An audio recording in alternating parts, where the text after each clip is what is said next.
Hey creators and supporters, and welcome to Zalvorian Academy, where we turn your creative sparks into full-blown cinematic fire. Today we're diving into a core skill every visual storyteller needs, a Sims 4 Blender render tutorial. In this video, I'm showing you exactly how I create high-quality Sims 4 renders using Blender 3.6. I'll show you how to give your Sims an aesthetic backdrop and polished presentation that feels thematic, clean, and stunning. If you ever felt overwhelmed by Blender settings, lighting setups, or render quality tweaks, I've been there before, and now this is for you. We're breaking it down step by step, Zalvorian Academy style. Before we dive in, make sure you've installed all the correct programs for this tutorial. Head over to my Blender Render tutorial document version A1.0, link is in the description, to double check that you've got the exact tools I'm using today. Trust me, it'll save you a lot of confusion later. Here's a quick heads up, guys, in case you are confused on how you could link your Blender to your Sims 4 Studio. So in order to do that, you just want to go to where it says settings and then go over to where it says Blender path. Then locate wherever your Blender 3.6 is located. Make sure to click it, select open. Also make sure you press save to save this. We're all done. Alright, so before we get deeper into this video, this is something all of you should know. I find it very important and very helpful if you are starting out in Blender. So if you're just starting out in Blender for your Sims 4 activities, don't stress. I'm about to give you only the basic shortcuts you actually need. Nothing extra, just the real bare bones to get you more comfortable with Blender. To move around your scene, here's what you'll use the most. If you have a mouse, hold your middle mouse button to orbit around your screen, basically rotating the camera around your object. If you're using a trackpad, just place 2 fingers on the pad and move them in a circular motion to orbit. To pan around on mouse, hold Shift plus middle mouse button to pan around. On trackpad, hold Shift. Use 2 fingers to move around on your screen in a more free, advanced sort of way. Alternatively, you could use this hand over here to actually move your screen, but you have to make sure that you are holding on the hand and then using your middle finger to move around on your screen. To zoom in and out, either scroll your mouse wheel or hold CTRL plus your middle mouse and move your mouse forward and back. On trackpad, you could pinch in and out with just your index finger and your middle finger, or try CTRL plus 2 fingers up or down.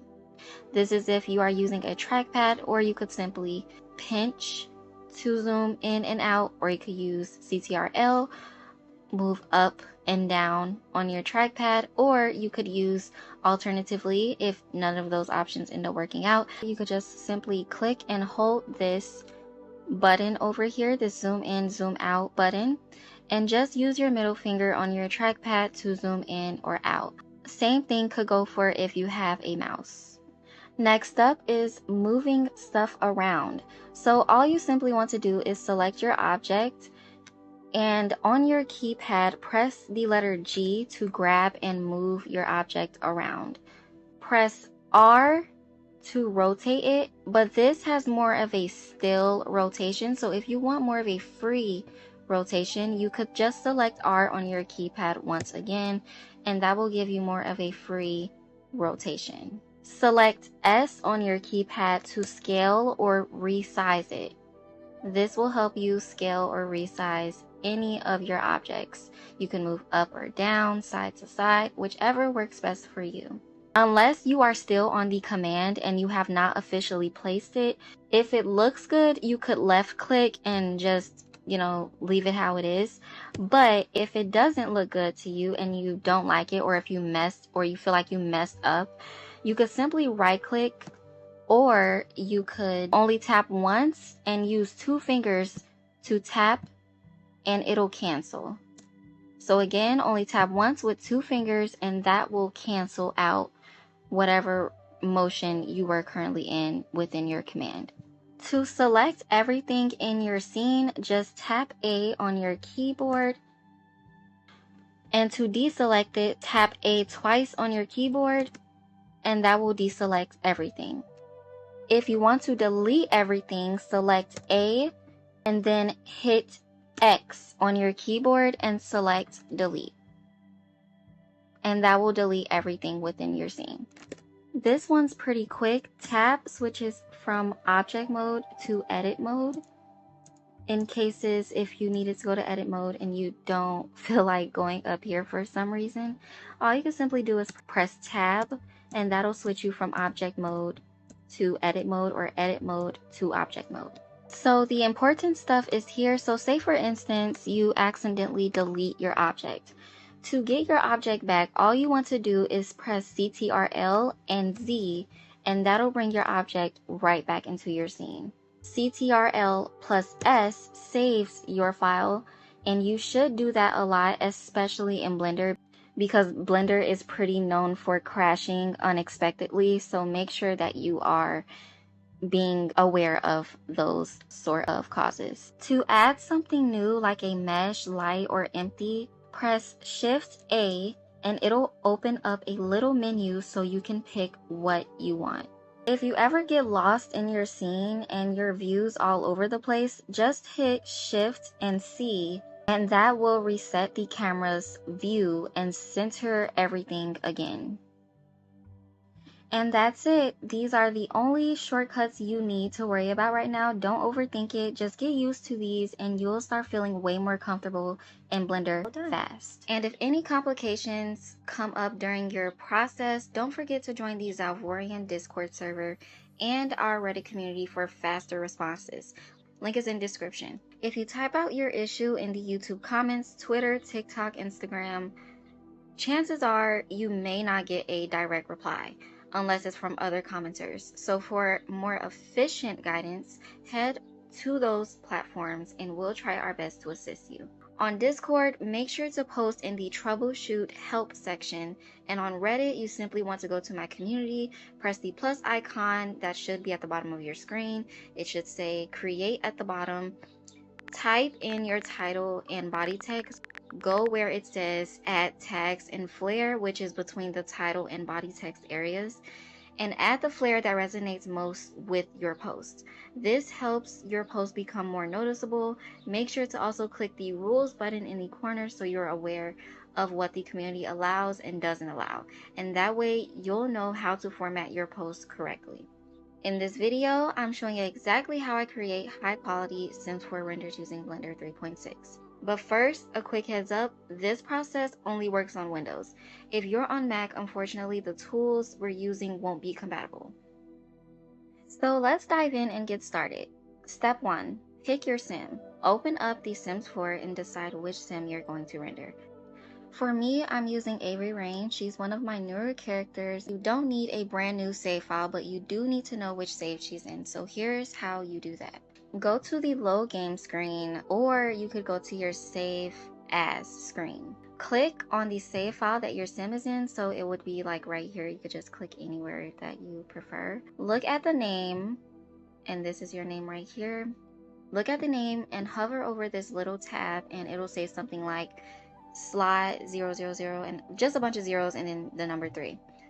Write that number down or screenshot it because you'll need it later when we use SimRipper to pull your sim out of the game. Something I personally enjoy doing is not just clicking on this and screenshotting the slot save file, but I also like to look at the timing I saved it or the date I saved it in, because when you go into SimRipper, you will have to find your file, of course, and sometimes it may be a little hard to find the most recent updated file that you saved your sim in. So personally, I enjoy also taking note of the date and the timing I saved my sim, so that when I go to SimRipper and I go to the files or whatever, I can find exactly what I'm looking for much more easier and faster. Of course, you want to go into create a sim and dress your sim in the exact outfit you want them to wear in the render. Whatever they're wearing here is what they'll be wearing in Blender. You can't change their outfit later once they're exported, so be sure that you're happy with the full look from head to toe.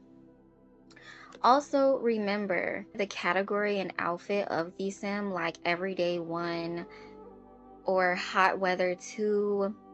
Blender will show you those options, and it can get confusing if you forget which one you styled. Once you're done, of course, save and exit your game.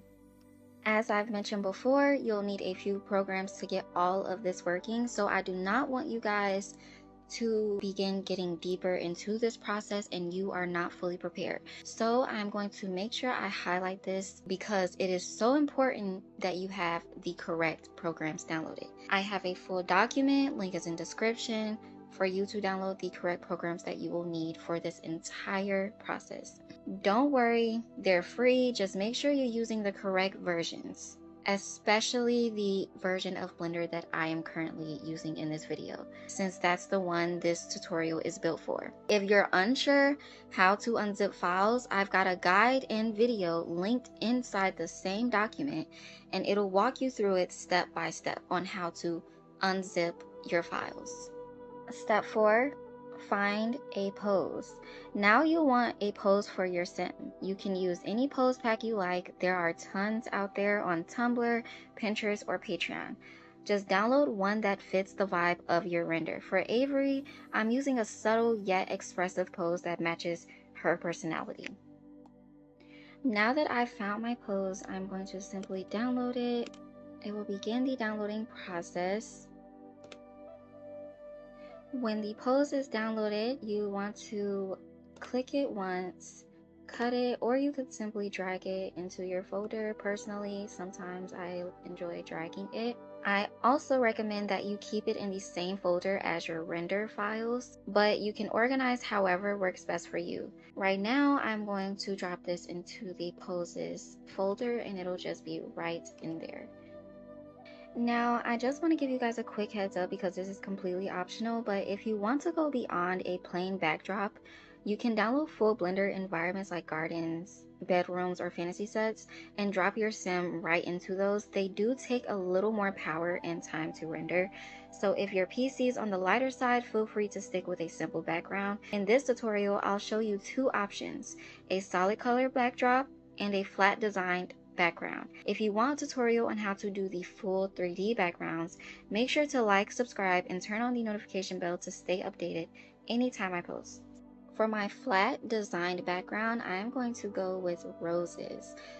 The image I will be choosing will be this one. This one looks great. So all I'm going to do is go up here, press actions, and press download image. Then the image will begin downloading.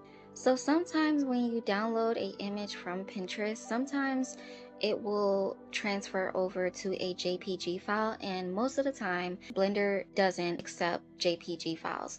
So in order to make this a PNG file, we are going to go to this site called cloudvert.com JPG to PNG. The link to this will be inside the document that I've told you guys about earlier. All you want to do is press select file, go to your downloads, and then select whatever your downloaded image says. Press open, and then it will give you options on what you want to convert your image to. We want to convert this into a PNG file, so we're going to leave it at PNG. And then we're going to press convert. It will then begin the converting process, and all we got to do is wait. When it is all finished, it will give you the option to download it. So all you want to simply press is download, and boom, your file should now be converted to a PNG file instead of a JPG. So all you got to do is click this file right here and just throw in the garbage. You don't need it anymore. All you need is your PNG file because that is the one Blender accepts. Now, a quick checklist before moving on. Make sure you've got your sim picked, outfit locked in, save file ID screenshotted or written down, programs downloaded, pose ready, and your background downloaded. Once that is done, we're ready to move on to SimRipper and bring your sim into Blender. Now we will begin exporting your sim with SimRipper, getting your sim out of the Sim 4 and into Blender. Now that your sim is styled and saved, it's time to pull them out of the game and prep them for Blender. We're using a tool called SimRipper, of course. It basically extracts your sim model and outfit so you can use them in 3D space. This part might sound technical, but it's actually really straightforward once you see it in action. Step 1, of course, open SimRipper and select your save file. When you launch SimRipper, it may take a second to load, but that is okay, perfectly normal. Wait until it loads and then you should see a screen like this. When your SimRipper has loaded, you want to go over here where it says select. But like I've said before, to make it easier, I personally enjoy just checking the dates of when I saved my file. It just makes it more faster. So find one that matches your save and select it. So mine's is right here, and the date says 5/13/2025, and I saved it at exactly 1:21 p.m. That is accurate, so I will be clicking that one and pressing open. SimRipper will then load every household from that file. This might take a moment if you've got a lot of sims, but most of the time it should not take a long time unless your computer is not as powerful. Step 2, find your sim in the list. So my sim name is Eevee Rain. Sometimes I enjoy going over here where it says sort by and then pressing this little drop down right here, and sometimes I enjoy going by the household name instead of the last name because it just lists the household names in alphabetical order, which is why I enjoy it more than going by the last name or first name. Now it is so much easier to find my sim Eevee Rain. Find your sim.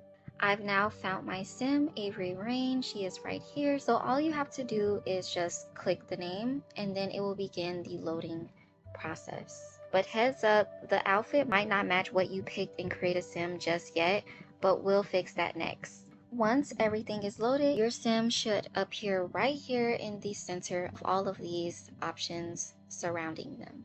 Step 3, if the sim is not wearing the outfit of your desires, all you want to do is go to where it says outfit and press this drop down and select the one you dressed your sim in, like Hot Weather 3 or Everyday 1. My sim is already in the outfit I've chosen for her. When you select your sim's outfit from the drop down, you want to give it a second to refresh, and then your sim should appear in the correct outfit exactly how you styled them in Create a Sim.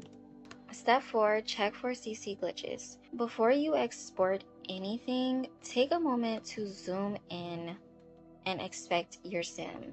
I'm just going to zoom in using that, and then I'm going to move it up or down just to see if everything's fine.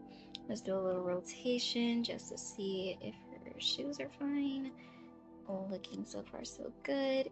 And then going up to her facial area and zooming in on that as well. Nothing seems wrong with my sim, but you're looking for anything that doesn't look right, such as transparent issues with hair or lashes, harsh seams on the face, or shiny spots or broken mesh textures. If you see anything weird, don't panic. You can either try a different outfit slot with different CC, or go back in the Sims 4 game and switch out the broken item for something else. It's better to catch it now than after you've imported into Blender and have to redo everything. That can be very, very annoying, so I recommend if you have any issues with your sim, it doesn't look right, it looks unusual, switch out the outfit or go back into the Sim 4 game and switch out the CC, and then go back to outfit, go to whatever your outfit category is, and then inspect your sim one more time, and it should be clean. If it's not, something is wrong with your CC and you would want to switch that out again. Now, you do not want to import into Blender if your sim is not fully prepared. Step 5, export as a DAE file. Once your sim looks good, you're ready to export. Here's how. So go over to where it says save as and then over to where it says DAE. This is what Blender reads. You want to click that. Once you do that, you want to save it into a clearly named folder. Here's my example folder setup, which I highly recommend to be better organized. So I named my main folder, of course, CS4, which stands for Zalvorian Blender Render. Now you can name yours whatever your character name is and then render. So for example, I could say Avery Rain Render. Simple as that. Then you want to go inside that folder and then press new folder. It should say somewhere new folder, wherever. And then your folder should contain of folders DAE, file renders, PNG, which stands for images, and then poses. So you should have 4 total folders inside of your main folder. Now I'm going to go to where it says DAE. I'm just going to name my DAE file. So for example, I'm going to name mine Avery Rain EVDY, which stands for everyday, and then 1. When you are done, you just want to click save. It will then begin the saving process, and all you have to do is patiently wait. Once that is done, it should be inside of your DAE folder completely. Quick note, what's a DAE file anyway? In case you're wondering, DAE stands for Collada, or Collada, however you pronounce it. Correct me if I'm wrong. Collada, a universal 3D file format that works across programs like Blender, Maya, and SketchUp. Think of it like a package that includes your sim shape, which is the mesh, your textures, which is skin, clothes, and hair, and their rig, which is the bones used for posing. So when we export your sim as a DAE, we're giving Blender everything it needs to pose and render your sim properly. Great, your sim is now out of the Sims 4 and fully prepped for Blender. Next, we'll use Sims 4 Studio to extract a pose from your pose pack. Then we'll apply that pose directly in Blender 3.6 using the proper method. So now we are going to begin bringing our sim into Blender and fixing any flat looks. So let's import, clean up, and get your sim ready to pose. Alright, now that your sim is exported as a DAE file from SimRipper, let's bring them into Blender 3.6 and get them looking right. Step 1, import your sim into Blender. So of course you want to open Blender and make sure you're in a clean scene. It should look exactly like how it appears on my screen. You want to go over to where it says File, Import, and then to where it says Collada DAE. Navigate to the folder where you saved your Sim's DAE file. Select DAE, press Avery Rain, select Import Collada. Your sim will appear in the center of your scene. They might look a little stiff or off, but that's normal for now.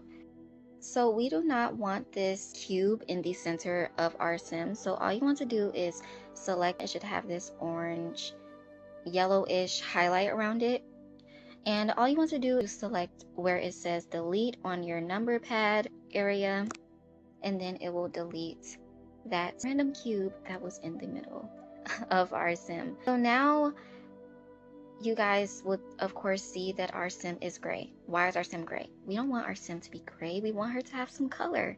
So all you have to do is go to the viewport area, and then you want to select material preview, and that will then show you your sim in a more colored state, which is what we want. Get excited guys, because we're going to step into becoming more advanced with this now. Step 2, we're going to fix the flat or shiny look using Blender nodes. So you see how your sim looks shiny, weird, eyelashes, crazy looking. They just look very not appealing, not how your sim would look inside of your actual Sims 4 game. We are going to fix that. If your sim looks flat, plasticky, or just kind of wrong, these exact steps will cure that look. So this issue happens because of how the material shaders load during the import. We'll be adjusting them using Blender's shader editor, which controls how your sim's skin, clothes, and hair interact with light. We are going to fix that. First and foremost, before we get deep into this, I want to give you guys more input on certain settings. What is a principled BSDF? A principled BSDF, it's a Blender's all-in-one surface shader. Think of it like the skin controller. It tells Blender how something reflects light, how rough it is, and how shiny it gets, etc. We are now going to begin cleaning up our Sim's appearance because this is a big no. A big no. We do not want this. It looks very... It looks like a Barbie doll a little bit, but yeah. All you want to do is go to this little corner right here. It should then bring up this little sign. I forgot what it was called, but we're going to call this the plus sign. You should have a plus sign where you're in this area. And then all you want to do is click it, hold, and drag. We'll then create a double window frame. This is what you want. It also gives you a view as you're working on this side right here. So we will be working on this side, and this will basically be our view of how the process is looking on our sim. We're then going to go over here where the 3D viewport is located. In the editor type drop down, switch to shader editor. Go back to the Sim's body in the viewport and select it. You'll know it's selected when it has an orange yellowish outline. Once selected, the shader nodes will automatically pop up in the shader editor. Step 3, set up the shader fix. Now we're going to rewire a few nodes, so make sure you are following this order because it is very important. Drag the color output onto the specular input on the principled BSDF node. This boosts the lighting definition without overdoing shine. So as you could see right here, the shine seems to have gone away. Now you want to press Shift A, hover over where it says shader, and then go to mix shader. Now you want to drag this mix shader in between the existing connection between BSDF and the surface input under material output. Go under the mix shader node. Instead of the BSDF being in the first slot, drag it into the second shader slot of the mix shader, not the first. Next, take the fact value from the mix shader and plug it into the alpha slot under base color. We are going to talk about what a transparent BSDF is. So what is a transparent BSDF exactly? A transparent BSDF is basically what the shader tells Blender. So for instance, hey, this part is see-through. The transparent BSDF helps prevent harsh edges on hair, lashes, and sheer clothing. Of course, in these same areas, select Shift A, select transparent BSDF, not translucent, so make sure you're careful because these are kind of, they look the same. So make sure you're on transparent BSDF, place it anywhere, wherever you prefer. You want to drag the BSDF output from that and plug it into the first shader slot of the mix shader. Now you are halfway done. Your sim should look more natural, smoother, and less chalky and shiny appearing. But we have an issue here, and it is the lashes. So we want to fix that, of course. Step 4, fix eyelashes and alpha details. Sometimes the lashes or alpha details still look chunky or flaky. Here's how to fix that. In the outliner, find the item labeled rig. Click the arrow next to it to expand the rig. Look for your sim's mesh. It will have their name, for example, Eevee Ring. And now we're going to go back over here to fix the transparency. In this panel, you want to change the editor type to material properties. Scroll down to the settings section. You want to find where it says blend mode. It'll be set to opaque. Click it and set it to alpha hashed. And that's it. Your sim should now look like they do in Create a Sim. This is how my sim looks for a closer up front view.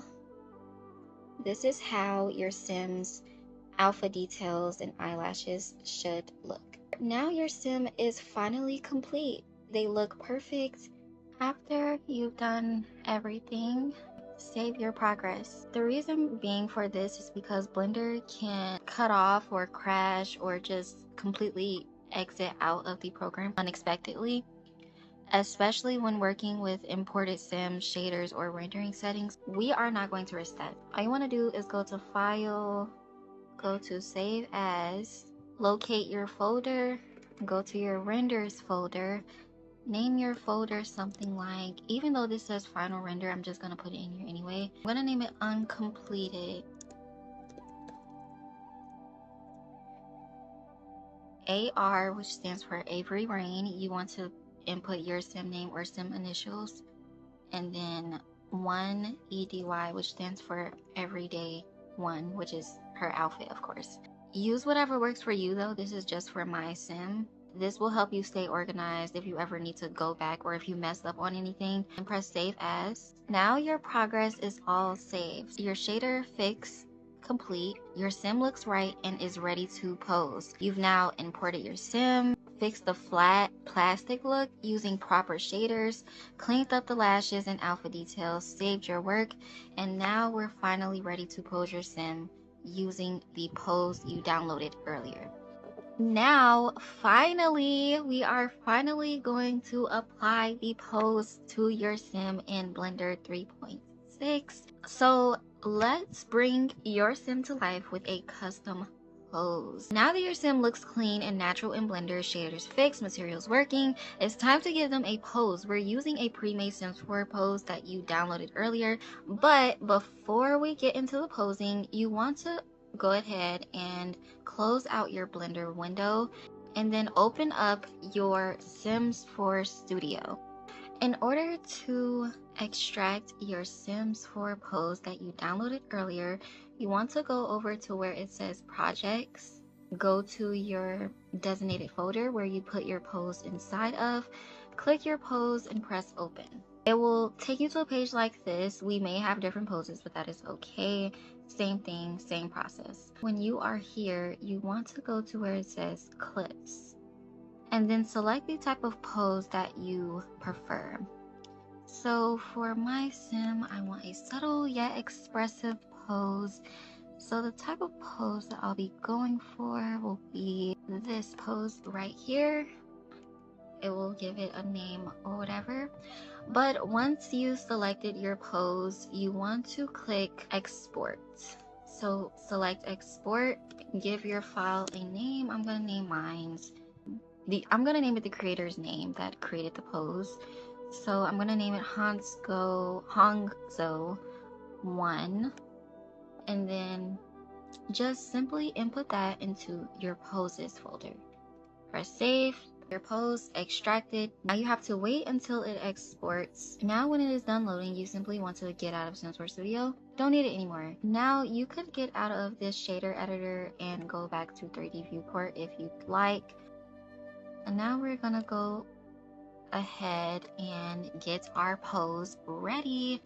So now we are going to start applying this pose to our sim. Step 1, select your rig and enter pose mode. Go to your outliner right here and click where it says rig. You do not want to be where it says your sim's name because that is the mesh. You want to go to the rig. It should have this little orange character stick figure. You have to select the rig in order to access pose mode. With the rig selected, go to the drop down over here and then go to pose mode. You'll now be able to manipulate or apply animations and pose directly to the Sim's skeleton. Step 2, you want to go to File, Append, navigate to the folder where your pose blend file is saved. Double click to open the file and then click on the folder that says Action. You'll see the name of the pose you exported earlier. Mine say Hangzhou Pose Pack. That is what you want. If it says Pose Pack, that is what you want. So now you want to go ahead and click Append. The pose is now inside your Blender project, but we need to apply it using Action Editor. So for step 3, we are going to open the Action Editor.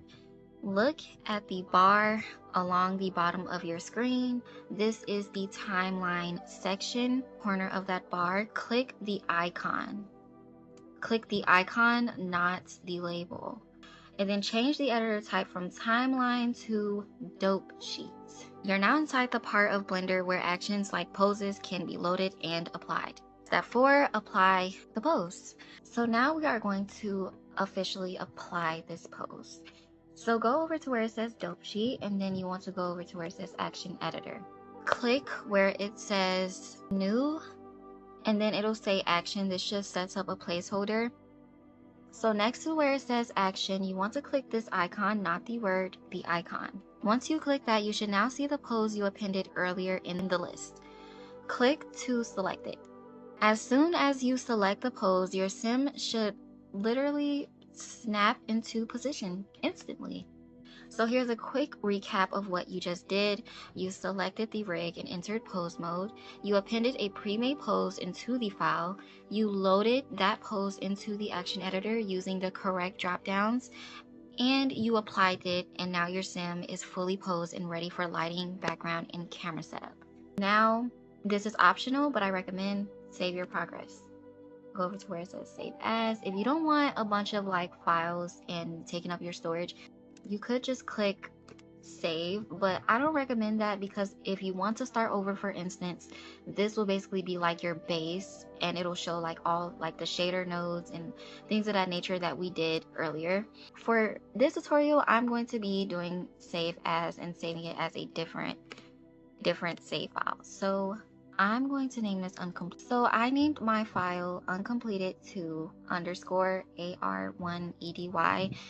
The 2 basically stands for like you basically transition to another scenery within your Blender. So this could be like the pose save file, and this one is like your shader editor save file. So I personally like to do this sometimes because maybe you mess up and you don't want to start all over from scratch. So this will actually be very helpful and more convenient in cases such as those I've just described. We are now going to start creating the backdrop. Before we even get into the nitty-gritty of rendering, we need to set the stage. Literally in this part, we're going to create a solid color backdrop, which will act as the background for your sim in Blender. So we're just going to go over to this window, and we're going to set this to rendered mode. This will help us with the realism a little bit for our official render. But let's start with the basics of what you're looking at. You'll notice that this side of your window or viewport is set to render display mode. The reason we do this is because it gives us a preview that's the closest to the final render as we work. It's super helpful while setting up lighting, materials, and positioning, because you're essentially seeing things in real time as they'll mostly look once fully rendered.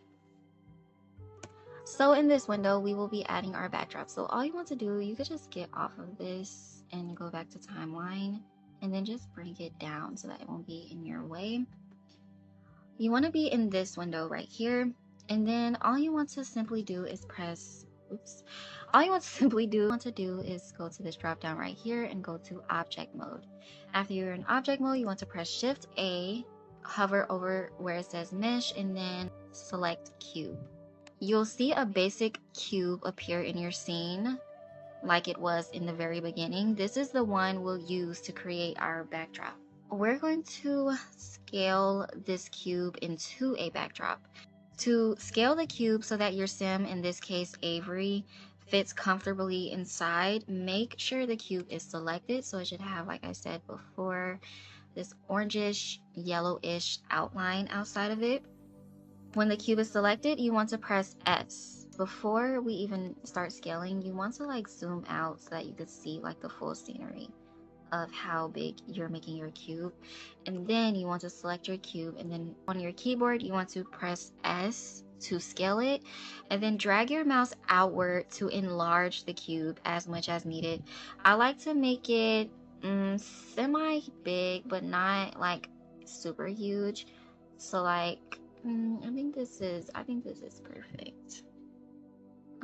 I want her to be comfortably inside, so maybe I need to adjust it a little bit, but yeah, for the most part, this is how comfortable it should look. The cube will now act as your entire backdrop environment. In order to scale this cube a little more upward, as like it seems like her head is almost going to touch the roof, you simply want to make sure your cube is selected. Go over to this panel over here and then select move. Now you could just select one of these icons over here and adjust the cube to your desires. So I'm just going to zoom in just to see what I'm doing here. So I'm just going to scale the cube up a little bit. It doesn't need to be like her touching the floor unless you're doing like a floor type of pose. But I'm going to make hers like to right there. I think that's pretty good. Maybe a little bit down. Okay, I think that is good. So after you've done that, this is going to be your full scenery. So you could get off of that if you prefer. Now we are going to add material to this cube. Let's give this cube a clean, solid color. In the properties panel, usually located below the outliner, click on the material tab, which I am already in the material tab. Your material tab should look like a red checkboard, a little bit like a red checkboard ball. Click where it says new, and this is going to basically add a new material to our background. When you select new, you'll now see several settings related to this cube's surface. We have to choose the right shader. So here's where we make it look how we want under the surface setting. By default, it's set to principal BSDF. Click the drop down and change it to Toon BSDF.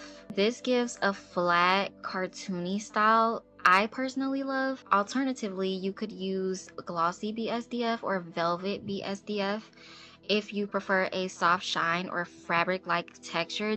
These also work perfectly fine with this method, so feel free to experiment. Actually, for this tutorial, instead of choosing Toon BSDF, we're going to do glossy BSDF. And that will give us that little fade-ish glossy look. Now that we are in glossy BSDF, Toon BSDF, or velvet BSDF, whichever one you chose, next under color, click on the color box and pick any color you'd like for the background. Okay. When you selected your color, still in the material tab, scroll down to the settings section. Find where it says blend mode. It'll say opaque by default. Change it to alpha blend. This setting ensures transparency is handled correctly later on, especially if we need to layer things in post or play with lighting depth. Now we are going to move on to the lighting setup. You have two main types I recommend. Point lights, great for precise targeted lighting, or area lights, great for giving broader, more even illumination. My personal tip is that I use a combination of both. So to add a light, you will press Shift A, and then you will go to where it says light, and then choose your type. You can adjust its power, aka its wattage or intensity. For Avery, I do like a point first. So now that you selected your light, you want to go over here, this little panel over here. You want to select the move option and then just scale it up. Scale it to how you prefer it to be. Make it like, I want like a little half reflection on her face. So I'm gonna put it like right there. With the light selected, you could go to the light tab, which we are already in. It should automatically put you in a light tab. In the properties panel, under power, either type in your preferred number or use the slider. I sometimes enjoy using the slider because it's just more convenient and easier to like see how I would want her to be. So let's see. Let's bring her that, and then we're just gonna make it a little light. And you could also play with the diffuse in case you don't want it to beam on your Sim's face, and also play with the specular if you'd like, and the volume. The radius is basically like how big you want your light to be, but we're not going to play with that because that clearly, it creates like a little glitch type of filter, so we're not going to play with that. Basically, the diffuse, specular, volume, and radius is basically to fine-tune how the light behaves. In the same tab, if you have to scroll, you can, but everything is like right on my screen, so no scrolling is needed. In the light tab, you'll find the shadow option. You could turn it on or off in case you don't want like shadows interfering with your character. There's also an option below shadows. If you just click the drop down, this will be called the contact shadows. This adds a subtle realism by mimicking where objects would naturally cast small shadows. But in order to enable contact shadows, you have to turn on shadow. You could bring your shadow upward a little bit. It could basically look similar to whereas you turned off your shadow option. So just scale it up a little bit so that it won't, have that little glitchy sort of look like right here. Scale that up and then it should completely disappear. And then you could finally enable contact shadows. My personal tip is I usually keep mine at around 0.1, but this really depends on how close your lights are and the overall feel you're going for. For this tutorial, I'll be leaving contact shadows off, but it's totally your call. I'm going to show you guys how it looks with 0.1. This is how it looks. But for this tutorial, I'm going to turn it off because I'm not looking to use it right now. So I'm also going to add another light because I feel like it's a little too dark. I feel like it could use a little bit more light. So I will be going with area because like I've said before, I personally enjoy using a combination to my desires.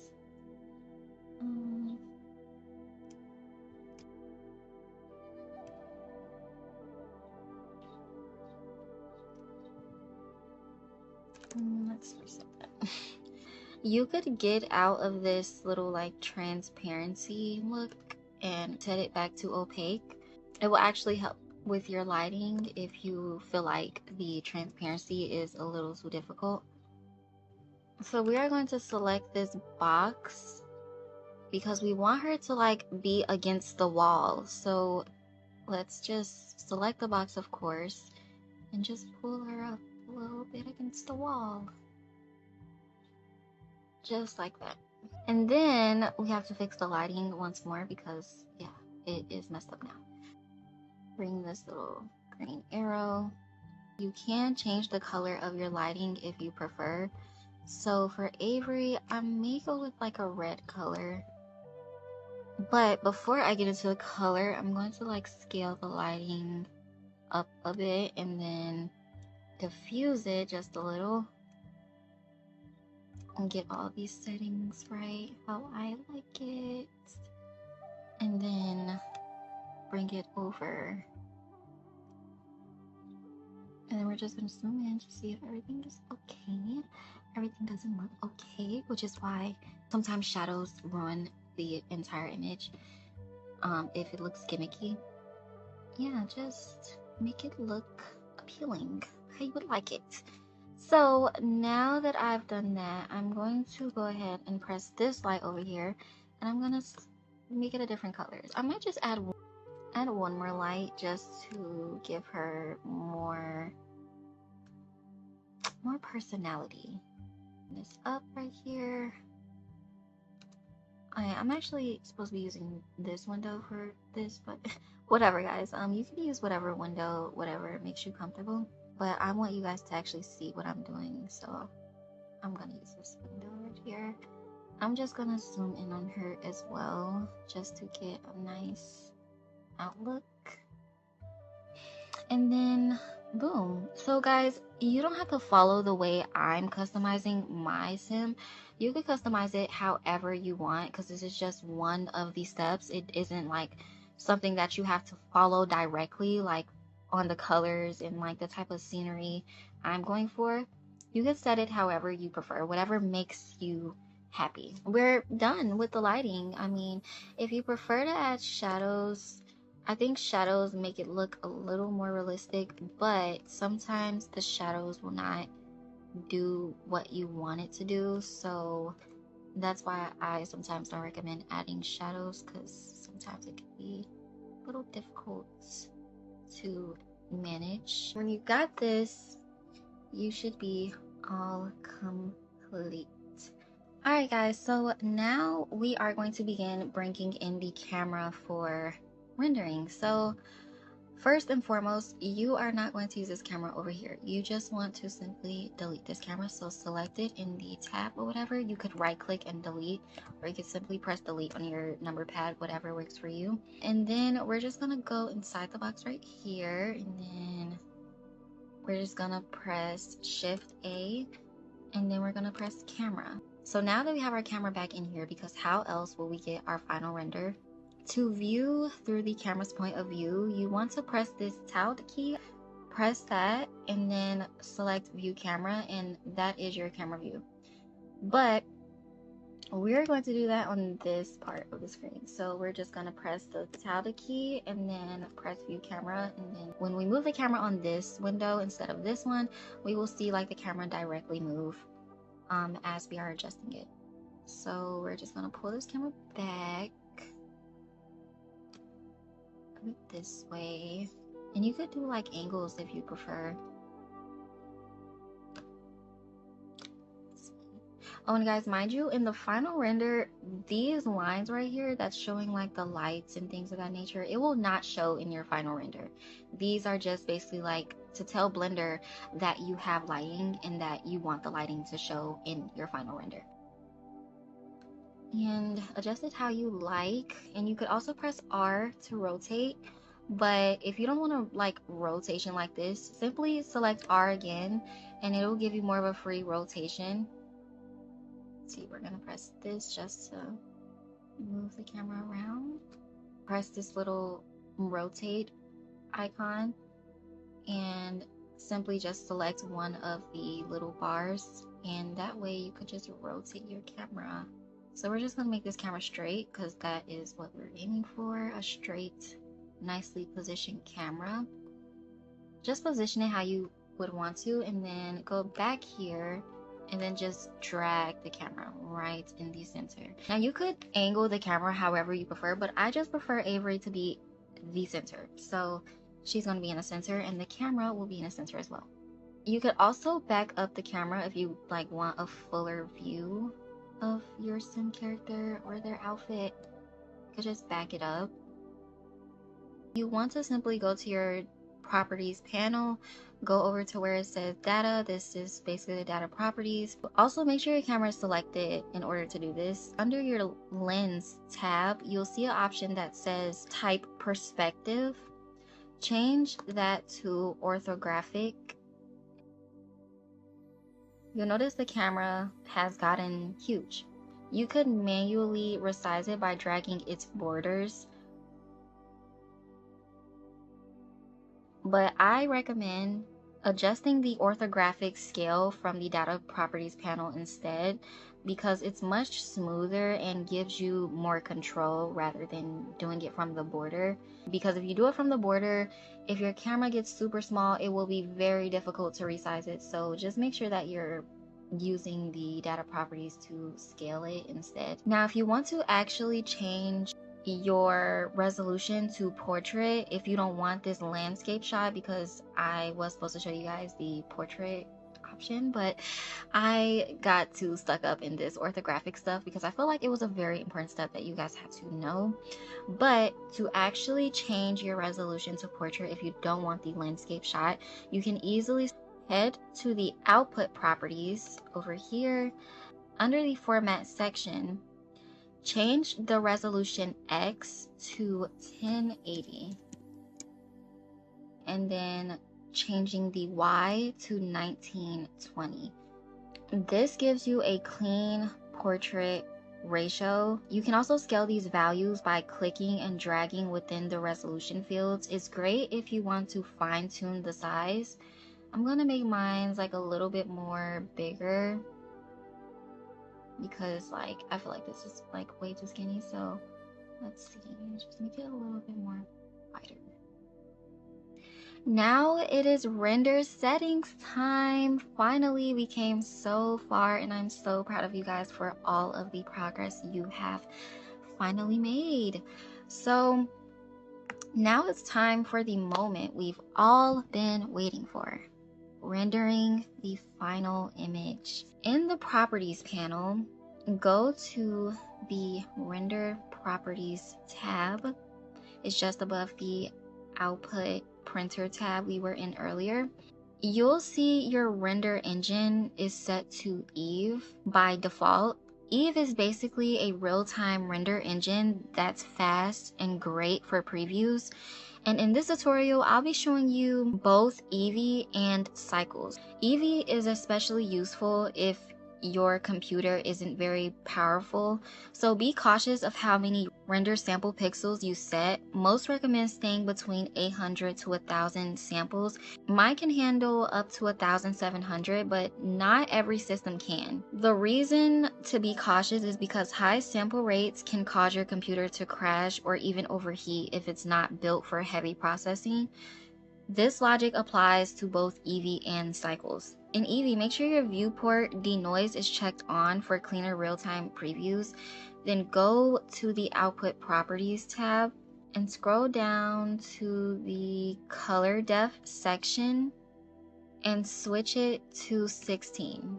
But for this tutorial, I'll be using render engine cycles, but when you are in Eevee, you could set your render pixels to 900 or 1000, just like that. I'm just going to show you guys an example. So when you are in Eevee and you are satisfied with your entire look, you want to go to render image, and it'll begin the rendering process. Once it is loaded, you could simply just press image and then go to save as, and then put it in your designated folder, and then boom, you have your image. But for this tutorial, I'll be using render engine cycles, but for the sake of those that cannot go that high. So I'm just gonna set that to 1000. Go under render and set this one to 1000. We're gonna press denoise for the viewport. Wanted to tell you guys about the time limit on the render tab. You can also set a render time limit, which is useful if you're in a rush, but keep in mind it may lower your image quality. I usually don't use it unless my project has a ton of elements. For this tutorial though, I'll show you how to use it just so you know it's an option. So I set mine to 2 minutes. You could set yours to like a couple seconds or even higher than 2 minutes, or maybe even 1 minute. I set mine to 2 minutes for this tutorial. Most of the time I do not use this unless I have a lot of elements and I'm not in a rush. But if you don't want to wait a long period of time for your render to complete, all you have to do is just set a time limit, and Blender will try its best to render your image in the desired amount of time. As you can see, I already rendered my image, and this is the final outcome. She looks beautiful, and I love how the color is contrasting on her and everything just looks perfect. So the timing obviously says 2 minutes, but I'm gonna see if I'm gonna try 10 minutes instead of 2 minutes. And then we're just gonna go to render image, and then we're just gonna allow that to render image. When you do render your image, it will come up like this, but just know that this will eventually clear up. And also this right here is the predicted amount of time Blender is basically telling you how much time it's going to take for your render to complete. And that is complete. All you want to do is go over to where it says image, go to save as, go to your final renders folder, and then create a name. This one is going to be AR1EVDY, which stands for Avery Rain Everyday 1, and this will be her final render. Save as image, and then boom guys, you are all done. You finally created your first very own render in Blender 3.6. Now we are going to go ahead and do a different type of backdrop. So we will be deleting this cube, so say bye-bye. We don't need the cube anymore. Okay guys, so last but not least, we are going to finally do the flat designed backdrop of the image that we recently put inside of our PNG folder. What you want to do is simple and straightforward.